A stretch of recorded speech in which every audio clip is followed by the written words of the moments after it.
Hi, my name is Dr. Julia Viscomi, and I am a chiropractor at Pinpoint Health Maple. This is Max. Say hi, Max. Hi, Ruby. So Max is actually a patient of mine. He's given me permission to disclose that. But I've asked Max to join me today so I can demonstrate two techniques that I like to use on patients who are suffering from sciatica, specifically if it's sciatica due to a disc bulge or a disc herniation, which I am about to get into. So before I demonstrate those techniques, Max, you can just lie down, take a rest, have a snooze.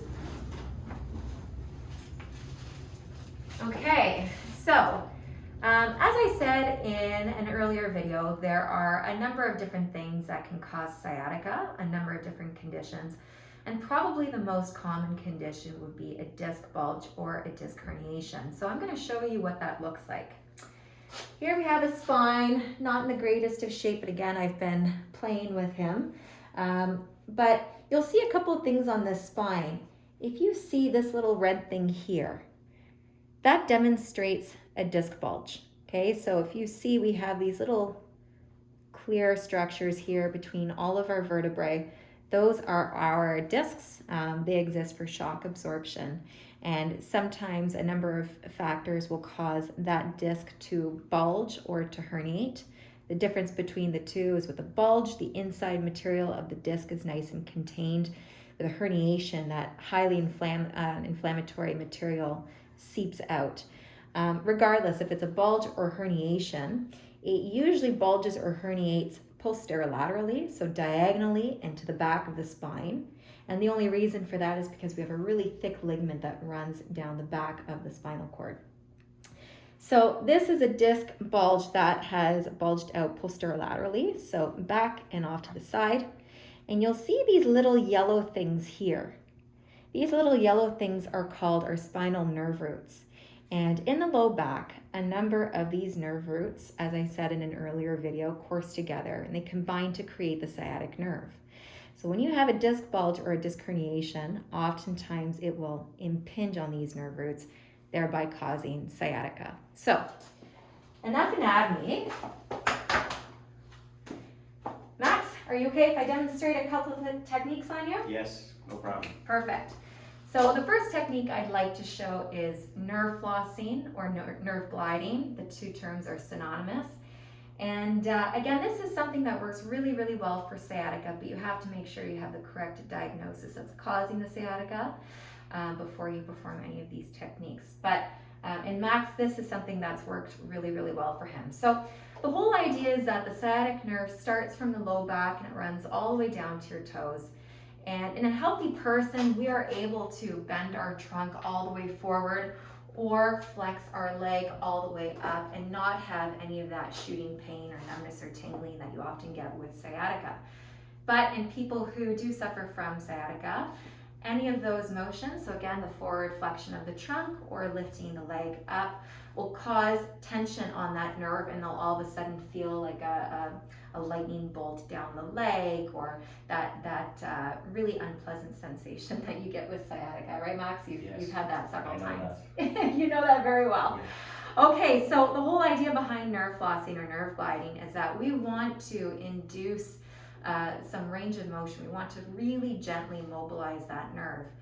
That sounds really dangerous and it sounds really painful, but it's actually neither. It's a really gentle and really effective technique, and I really like to do this on my patients. So first, what we're going to do is I'm going to tell Max to completely relax, be nice and lazy, and I don't want him to help me because I want to take his muscles out of the equation here. I just want to focus on passive range of motion, meaning the muscles are not involved at all. I'm doing all the heavy lifting literally for him. So I'm going to take his affected leg, which is the left leg here. And first what I'm going to do is say, okay, Max, I want you to tell me when you start to feel even a little bit of sciatica, even if it's just in your low back. Let me know as soon as you start to feel it. Okay. And as I perform this, I'm always watching the patient's face, because if I notice that he's tensing up, he's starting to grimace, even before he vocalizes that he's feeling anything, that tells me that, okay, now we've hit the spot where he's starting to get some sciatica. So I'm going to slowly, very slowly raise the leg. You let me know when you start to feel it. Right there? A little bit there. Okay. So we have is like probably around 45, maybe 50 degrees here. And I'm gonna lower his leg completely, and I'm gonna say, Max, bring your chin up to your chest for me, please. Perfect, and all the way down. And we're gonna keep doing that. So we're gonna tension it distally from the toes here, and then we're going to relax it there, and we're going to tension the nerve proximally, closer to his trunk, by bringing his chin up to his chest. So I'm gonna bring his leg up again. I'm gonna watch his face. Let me know. Right there, okay, and bring your head up for me, Max. Perfect, back down. Okay, let me know when you start to feel it. Right there, okay, and bring your head up for me. Good, back down. Right around there. Okay, and bring your head up for me, back down. Right there.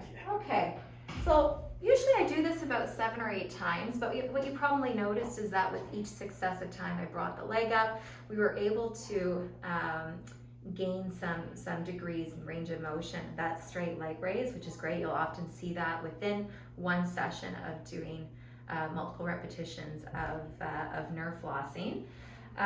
Sometimes you could be a little bit more aggressive. Sometimes you want to be extra gentle. It really depends on the patient that you're working on. It depends on the severity of their condition, how acute they are. If the patient was late for their appointment or they irritated you. No, I'm just kidding. Treat all your patients nicely, please. But sometimes if I want to be extra aggressive, I'll lift the leg at the point where he feels some sciatica. Yeah, right there. Yeah. Then what I'll do is I will further tension the nerve distally by inducing some more dorsiflexion, meaning bringing his toes up. Yeah, and you can see his face. He starts to feel that a little bit more. So, so this is something really great that can be done.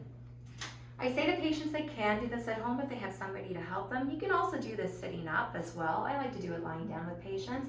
The only thing is if they do it at home, I caution them, absolutely do not lift your head and lift your leg at the same time, because then you're tensioning the nerve from both ends and you will not be a happy camper. So that's fantastic. Thank you so much, Max. Thank you. The second technique I'd like to show is something called Mackenzie exercises. So Mackenzie exercises are really good for people who have a disc bulge or a disc herniation. I'm going to grab my spine again and show you.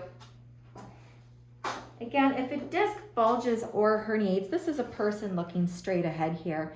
If it bulges or herniates, actually I'll flip it around, so this is now a patient facing that way.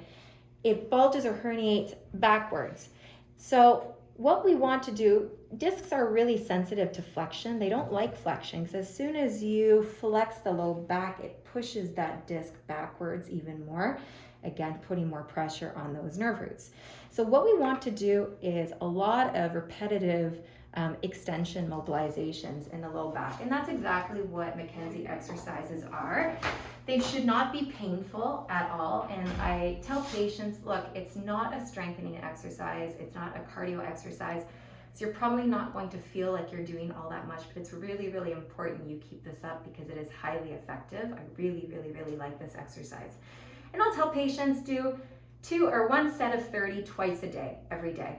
And even in patients who suffer with chronic bulge discs, even if they're not really sensitive or if it doesn't seem to be really inflamed at the moment, it's really good for them to keep this up on a daily basis just for good back health. So, Max, your favorite exercise? Yes. I know you did lots and lots and lots of these. Still do. You still do? Perfect. So I'm going to have you turn face down for me, okay? Please. Thank you. So when doing this at home, just do it on the floor. Don't do it on a bed or a couch. It's too soft a surface. This table is fine though. It's a nice firm table. And all you're going to do is, Max is going to put his hands at the level of his shoulders. And I'm going to tell him to push up, push all the way up as high as you can go. You can take the paper with your forehead if you want. Good, and then he's gonna go all the way back down. And do that again. And back down. Perfect. So you can keep doing some repetitions, okay? I'll just keep talking and explaining. A couple things to note. I have my hand here just for demonstration purposes. That's not necessary during the course of doing this exercise. The other thing I want to say, Max, do you mind if I lift your setup a little bit? Okay, just to show them. Yeah. You'll notice when he's doing this exercise, his pelvis is remaining on the table. So his posture is going to look different, or everyone's posture is going to be different, their form doing this exercise, depending on how much range of motion they have in their low back. In people who have a lot of range of motion in extension, they're going to have to arch back quite a bit in order for this to be an effective mobilization for them. In somebody who has, maybe they have quite a bit of arthritis, or they're just a little bit stiffer in their low back, they'll barely come up before their pelvis starts to rise up or raise off the table. And I'll say to them, don't come up too high. Just come up as high as you can, but still keeping your pelvis on the table. So if he does this every single day, what he'll notice is it'll give him quite a bit of relief in this region here, in the low back and in his sciatica. It's a really effective mobilization. Okay, so that's all for today. Thank you so much for watching. Max, thank you so much for helping me out here. I really appreciate it.